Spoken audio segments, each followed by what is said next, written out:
블루체인인데요. 그 수소 쪽 디벨로퍼는 이제 수소 발전소를 만드는 디벨로퍼를 말하고요. 터빈은 그 수소 그 돌아가는 그 터빈을 말하고, 에너빌리티 유닛은 형성 공업이 있다고 합니다. 뭐 일단 이거는 그 읽어보시면 되는데, 여기서 이제 중요하게 보셔야 될 부분이, 그 기업이, 저는 개인적으로 CS 윈드랑 SK 오션 플랜트, 일단 이 두 개를 좀 유심히 보고 있습니다. 그 이유는 뒤에 또 설명드리도록 하겠습니다. 가지고 요거는 이제 글로벌 해상 풍력 그 밸류체인이고요. 일단 풍력 쪽은, 수소는 뭐 개인적으로 이렇게 봤을 때 한 2030년 정도부터 개화가 될 거라고 보는데, 수소는 이제 올해부터 시작해가지고 25년 뭐 30년까지 계속 성장하지 않을까라고 봅니다. 그 이유가 이제 중국 제외하고 글로벌 풍력 수요가 이렇게 그 계속 성장할 거라고 이렇게 전망을 하고 있는데, 그 이유는 이제 각국의 정책들 때문이고요. 근데 이 정책들이 이제 어쨌든 눈으로 이렇게 숫자로 바뀌어야 되는데, 실제로 그 이전 상승 사이클에서 보여준 게 베스타스 신규 수주 반등이었는데, 이제 22년 4분기에 베스타스 신규 수주가 반등을 했고, 그 25년도 글로벌 풍력 수요에 맞추어서 좀 더 올해 하반기부터 추세 반등이 예상된다라는 게 주요 골자입니다. 그래가지고 신규 그 턴라운드 전망이 이렇게 된다라고 하고요. 어쨌든 22년도 그 수주가 줄었다가 이제 턴한 게 작년 말부터 올해 이제 턴하기 시작했고요. 그래서 어쨌든 그 미국이랑 유럽 풍력 전력표는 그 연간 60기가와트인 반면에, 아직 실제로 미국은 10기가와트, 유럽은 18기가와트로 이제 아직 목표 대비 부족한 상황이고요. 그리고 중국 풍력 쪽은 그 엄청 중국이 풍력 쪽을 밀고 있거든요. 그 뒤에서 이렇게 또 설명드리겠지만, 어쨌든 중국은 자기 그 각국이 아니라 그 자국 내에서 이제 커버하는 양만 해도 글로벌 풍력 수요에 진짜 큰 비중을 차지하고 있습니다. 그리고 어쨌든 그 풍력 발전 신규 설치량은 어쨌든 70기가 이상으로 그 전망하는데, 그 중에 해상 풍력이 이제 작년 4기가와트 대비 4배인 16기가와트로 크게 증가할 거라고 보고요. 여기서 이제 그 아직 2050년 멀었지만, 이때를 위해 달성해야 될 그 발전소 비중이 이제 엄청나다라는 거를 이제 참고하시면 될 것 같습니다. 어쨌든 요건 그냥 참고 삼아 보시면 될 것 같고, 어쨌든 이 탄소 중립 달성하기 위해선 태양광 풍력 아직 그 설치 대수 멀었다라는 걸 그냥 인식하시면 될 것 같고요. 여기서 중요한 거는 어쨌든 그 풍력 발전소 설치 지연되었던 원인들이 해소되고 있고, 그리고 설비가 이제 그 풍력 설비 판가 인상에 따른 마진도 개선되고 있고, 그리고 이제 좀 더 그 각국 정책을 보면 좀 더 설치를 할 그 여유가 남아있고 이유도 있다라고 보시면 됩니다. 뒤에 이렇게 설명을 드리자면, 발전 비용인데요. 발전소 1기가와트당 투자 비용이 태양광 7천억 원, 육상 풍력 2조, 해상 풍력 3, 4조, 원전이 3.3조고요. 화력 발전소가 2.5조, LNG 발전소가 약 1.1조입니다. 근데 이제 이게 발전소 건설 투자 비용이고요. 건설 투자 비용 그 외로 이제 또 추가로 보면은 그 발전 단가를 보면은, 유럽 같은 경우에는 원전 그 에너지보다 풍력이 더 따질 정도로 그 페리티가 떨어졌거든요. 이게 미국도 마찬가지입니다. 아직까지 한국은 원전 생산 이게 더 싸긴 한데, 이제 유럽하고 미국 쪽은 이미 그 풍력 그 발전 페리티가 더 떨어졌기 때문에, 그 이 발전소 건설 비용이 좀 비싸긴 해도 그 건설 안 할 이유가 없다라고 이렇게 생각하시면 될 것 같습니다. 가지고 어쨌든 건설 투자 비용이 좀 더 내려오고, 그 로스만 좀 더 내려와줘도 그 경쟁력이 이미 있는 그 보조금으로 의해서 경쟁력이 있는 상태인데 좀 더 이렇게 그 경쟁력이 생긴다라고 보시면 됩니다. 그 실제로 국내 그 발전소 그 메가와트당 건설 비용을 보면 풍력이랑 원자력 별 차이 없고요. 아직까지 그 LNG가 엄청 싼긴 한데 그 LNG 그 풍력도 이 발전 건설 비용도 떨어지고 하면은 안 쓸 이유가 없다고 판단을 하고 있습니다. 가지고 요거는 참고 삼아 그냥 보시면 될 것 같고요. 말씀드리고 싶은 게 풍력단지 개발 기간 뭐 이런 그 공사 시작 후 단지 개발 3, 4년, 풍력타워 구매 및 제작 2년 소요가 되고 설치 시공에 2년, 그리고 운영은 20년에서 25년인데 여기서 생기는 특징 중 하나가 공사 시작 후 단지 개발이 3, 4년 그 풍력타워 구매 및 제작 2년 소요가 되기 때문에 그 인허가 절차에 따라서 그 이제 승인 나고 나서 그 삽하기 전에 이제 미리 그 기자재 업체 발주를 시작하거든요. 그렇기 때문에 착공 6개월 전에서 그 완공 1년에서 6개월 전까지 제품을 출하를 이렇게 기자재 그 업체에선 해야 되고 그 뭐라 해야 되죠? 이제 보시면은 인허가 승인이 나고 착공을 하기 전에 실제로 그 수주와 발주가 그 먼저 이렇게 들어온다고 보면 됩니다. 그런 의미에서 이제 25년도, 23년도, 24년도 그때 풍력 단지가 이렇게 날 것이라고 예상할 수 있는 이유 중 하나도 아까 앞에 말씀드렸던 베스타스 수주가 이제 좀 증가하기 시작했다라는 점을 이제 그 긍정적인 요소로 이렇게 보시면 될 것 같고요. 네, 여기서 이제 하부 구조물이나 트레지션 피스 착공은 6개월 전에서 1년 전 계약을 하고 뭐 이런 것들은 뒤에 설명드리도록 하겠습니다. 어쨌든 중요한 거는 풍력 인허가 요거는 리스크 중 하나인데요. 그 풍력 설치 기간이 인허가가 오래 걸리기 때문에 요런 오래 걸림으로써 좀 실제 풍력 단지 그 건설에 좀 지연되는 요소가 됐는데 이게 요즘은 그 인허가 단기 간략화를 위해서 미국 쪽도 그렇고 유럽 쪽도 그렇고 그 개선을 하고 있다 라고 보시면 될 것 같습니다. 이 좀 실질적인 법안은 좀 더 이렇게 지켜봐야 될 것 같고요. 근데 어쨌든 이 풍력 단지 중에서 좀 저희가 좀 집중적으로 보면 좋은 게 해상 풍력 쪽인데요. 해상 풍력이 육상 풍력보다 발전 효율이 높고 환경 훼손이나 주민 갈등에 대한 우려가 적어가지고 좀 긍정적으로 이렇게 앞으로 이렇게 더 육상보다 해상이 좀 더 그러니까 성장성이 좋다라고 보고 있고요. 그 이유가 이제 그 바다에는 바람이 더 많이 불기도 하고 이제 더 크게 지을 수 있어서 그렇습니다. 가지고 어쨌든 그 특징이 육상 풍력 발전소 같은 경우에 그 캐펙스 비용 중 하나가 풍력 터빈이 대부분 차지하는데 그 해상 풍력 발전소에서 크게 차지한 건 하부 구조물이랑 전력 인프라 관련 하부 구조물이 크게 그거 비용이 들고 전력 인프라도 이제 육상 대비 크게 들고 그리고 아까 금융 비용도 크게 늘어난 이유가 그 발전 비용 자체가 커지기 때문에 금융 비용이 더 이렇게 듭니다.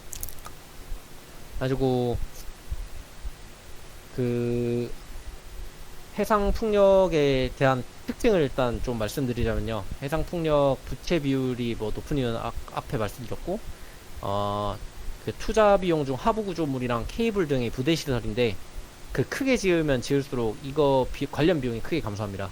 그래가지고 예를 들면은 그 5메가와트급 풍력 터빈 20개랑 그 다음에 똑같이 10메가와트급 터빈 10개를 지으면 그 부대 시설이 20개에서 10개로 줄어들기 때문에 이 관련 비용을 크게 아낄 수 있거든요.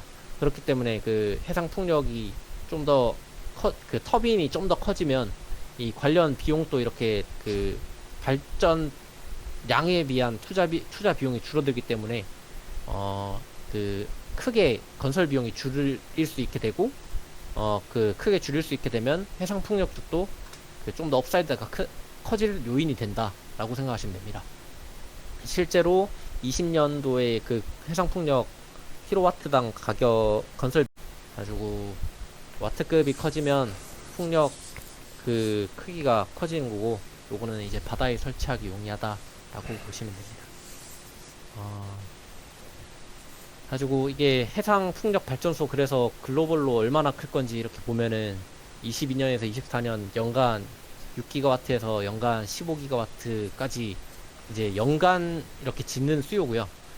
그 특히 뒤에 설명드리겠지만 아시아 쪽, 그리고 미국에서도 어느 정도 수요가 있고 유럽 쪽에서도 계속해서 수요가 있을 거다라고 보시면 됩니다. 어쨌든 해상 풍력 그 하부 구조물이 이제 그 한국이 그 SK 오션 플랜트에서 잘하는데, 이게 커지면 커질수록 무기가 증가하기 때문에 기술적 난이도가 증가하고 이게 경쟁사가 끼어들 여지가 줄어듭니다. 그리고 판매 단가가 더 비싸지기 때문에 좀 더 그 해당 기업 입장에서는 좀 더 긍정적이고요. 가지고 해상 풍력 쪽 시장 규모 뭐 이건 예상 레포트인데 참고하시면 될 것 같습니다. 가지고 어쨌든 부유식 그 바다 깊이 때문에 지금은 고정식에서 부유식으로 이렇게 좀 그러니까 지금은 주 기술이 이제 고정식이고요. 고정식에서 부유식으로 넘어갈 건데, 부유식은 이제 무기가 더 증가할 거라고 보고, 무게 때문에 이제 운송 비용이 크게 듭니다. 그래가지고 이 장거리 운송을 할수록 운유 비용이 크게 들기 때문에 그 지역별 블록화가 강하게 날 것이라고 이제 예상을 하고 있고요. 그렇게 되면은 공급망이 형성된 유럽을 제외하고는 미국, 아시아 신규 시장에서는 이 해상 풍력 설치량 커버할 수 있는 하부 구조물 할 수 있는 기업을 지켜보는 게 좋다라고 판단을 했습니다. 그래서 일단 이거는 참고 삼아 보시면 됐고요. 그리고 고정식 하부 구조물의 이런 종류인데, 주로 이렇게 쓰이는 게 모노파일 형식이고요. 그 다음에 깊이 때문에 최근엔 자켓까지 이렇게 섞어서 사용을 하고 있습니다. 가지고 하부 구조물 이 자켓이 조금 더 그 모노파일보다 깊게 설치가 가능해서 좀 더 이렇게 그 바다가 그 해상 풍력 발전 단지가 좀 더 깊은 바다로 나아갈수록 그 모노파일보다 이 자켓 형식, 그리고 뒤에 설명드리겠지만 부유 형식으로 이렇게 갈 확률이 높고요. 가지고 설명을 드리자면은, 일단 22년도 누적 설치량 중 76%는 무도파일이긴 한데, 그 깊이 길어질수록 모노파일보다는 자켓 타입에 대한 수요가 좀 더 많아질 여지가 있고요. 그 다음에 요거는 참고삼아 설치 영상 보시면 될 것 같고, 그다음 어쨌든 그 해상 풍력에 대한 발전 효율이 좋게 나오는 것들은 60m 이상의 지역에 나오기 때문에 이게 자켓이나 아니면 부유식으로 넘어갈 확률이 높습니다. 가지고 22년도 어쨌든 부유식은 이 정도였는데, 30년에는 뭐 14기가와트까지 증가할 거로 전망을 하고 있고요. 그리고 아직은 부유 쪽은 뭐라 해야 되죠? 아직은 개화를 했다기보단 그 주 시장은 이제 고정식이고, 부유식은 이제 앞으로 넘어갈 트렌드라고 보시면 될 것 같습니다. 그리고 요거는 참고 삼아 읽어보시면 될 것 같고, 네, 동남아 시장이랑 동북아 시장 건데요. 특히 동남아 쪽에서 대만이 이렇게 풍력 시장을 밀고 있거든요.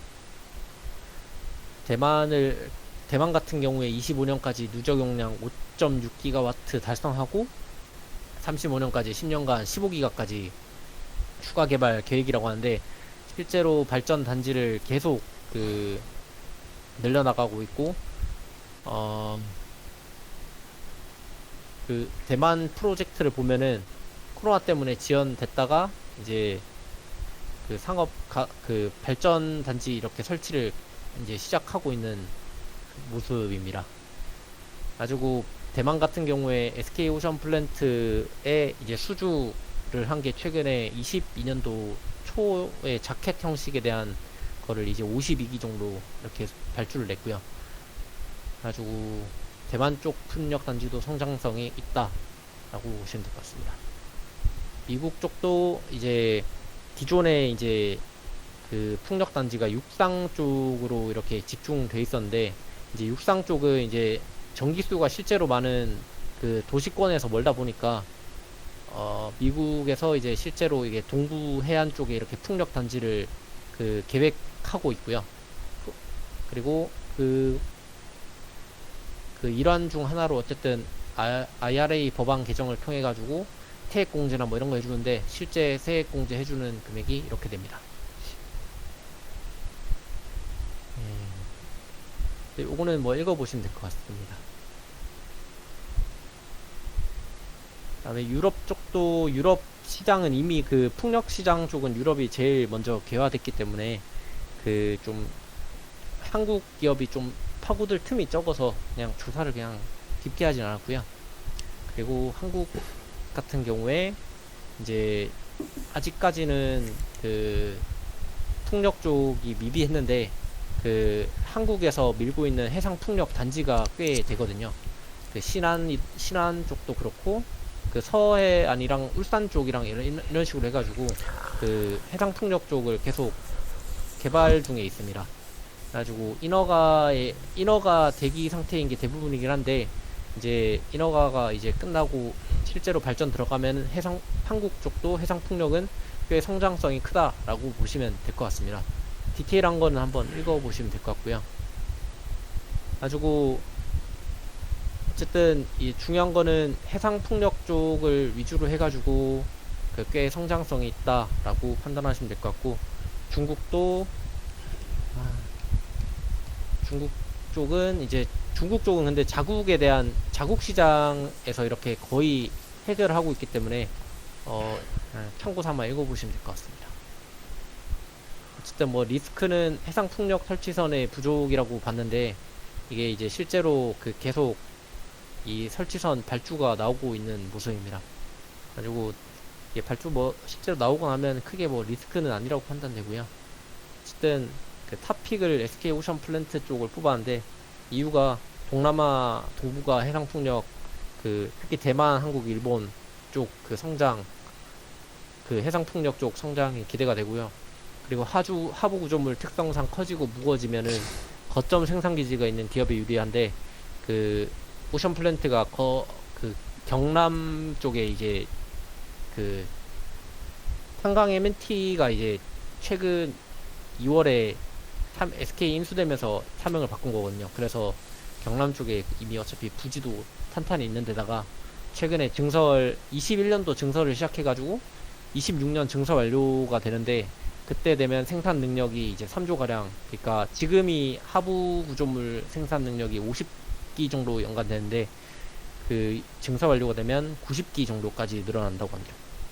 가지고 이런 그 실제로 대만 쪽에 그 레퍼런스가 좀 탄탄히 있고요.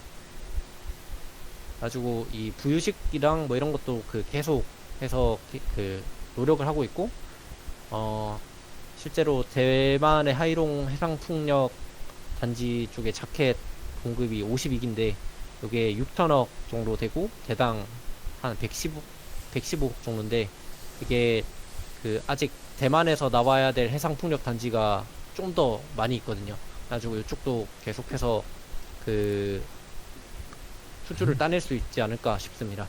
다만 대만은 자국 국내 기업 그 뭐라 해야 되죠? 그 밀어주려고 하는 모습을 보이고는 있는데, 다행히 그 해상 타워나 하부 구조물 같은 이렇게 좀 제작이 중요한 곳에서는 그 아직 그런 그 자국화에 대한 그런 혜택을 좀 적게 이렇게 줌으로써 해외 기업이 좀 파고들 여지가 많습니다. 가지고 자켓 타입이, 그리고 이제 그 SK 오션 플랜트의 주력 제품인데, 이게 더 깊은 수심 설치 가능하기 때문에 모노파일보다 좀 더 하는 SK 오션 플랜트 입장에서는 좀 더 이렇게 수주받을 확률 증가하고요. 또 어쨌든 크기 증가할수록 더 비싸질 거기 때문에 그 이제 뭐라 해야 되지? 이제 경쟁사도 끼어들려 플랜트 쪽 수주가 이제 증가를 했고 최근에는 이제 신조선 쪽 이제 조선은 이제 그 국내 군함 뭐 이런 쪽 관련해 가지고 수주를 따냈다고 합니다. 그리고 어쨌든 대만 관련된 그 시장을 보면은 대만 해상 폭력 목표가 아직 많이 남았다는 걸 알 수 있고요. 가지고 뭐 결론은 어쨌든 SK 오션 플랜트를 동남아 쪽이나 한국, 일본 쪽 시장 생각해서 그 탑픽으로 꼽았고 CS 윈드 같은 경우에는 미국 쪽을 주로 공략하고 있기 때문에 그 좀 좋게 보기도 하지만 그 CS 윈드랑 오션 플랜트 두 개 중에 왜 오션 플랜트를 좀 더 좋게 봤냐면 CS 윈드도 이제 증설하고 뭐 공장 인수하고 했지만 그 캐파가 결국 한 3조 정도 되거든요. 그 SK 오션 플랜트도 캐파가 3조 정도 되고요.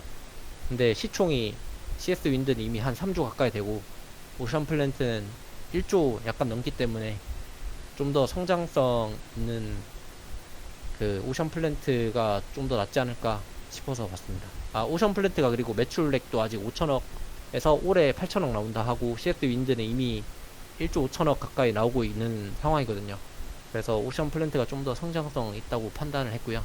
그리고 시장도 그 풍력 타워도 커지면 커질수록 좋지만 하부 구조물이 좀 더 그 비싸다고 해서 좀 더 그 좋다 그 좀 더 낫다고 판단을 했습니다. 네, 이상입니다.